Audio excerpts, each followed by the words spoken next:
Hello, AP Chemistry students, and welcome to your Unit 5 Lesson 1 video, which is all about gas properties. So, kinetic molecular theory review. So, ideal gases are perfect if they have no mass, no volume, no attractive forces. And when will real gases behave this way? When they are spread out at high temperatures and at low pressures.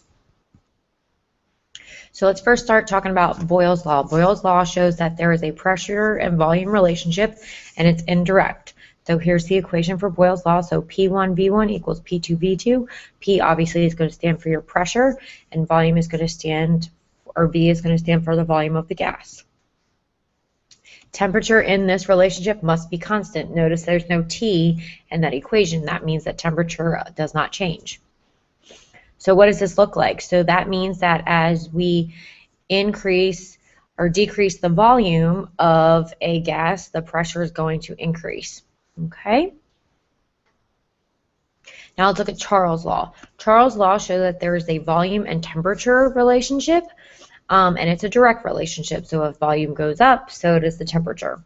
Or if temperature goes up, the volume goes up.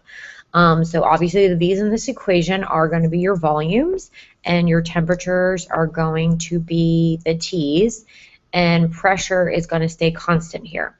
The one thing that we are going to talk about when we do some of these calculation problems is that temperature in this case needs to be in Kelvin.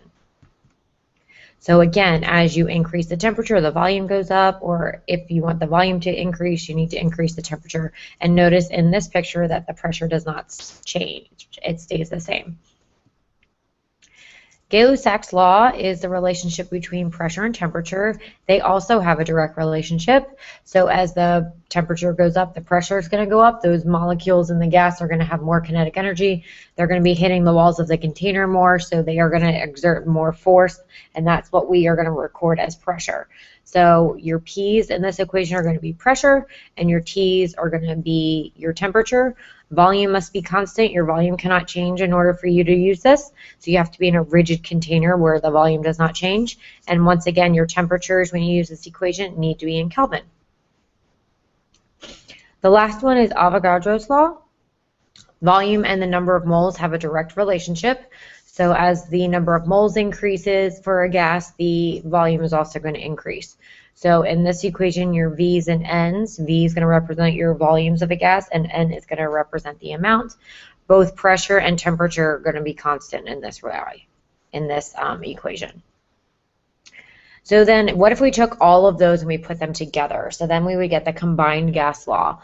We're only going to be using when we're discussing initial and final conditions of gases. If something is held constant, you're going to cross it out of the equation, and your temperature must be in Kelvin.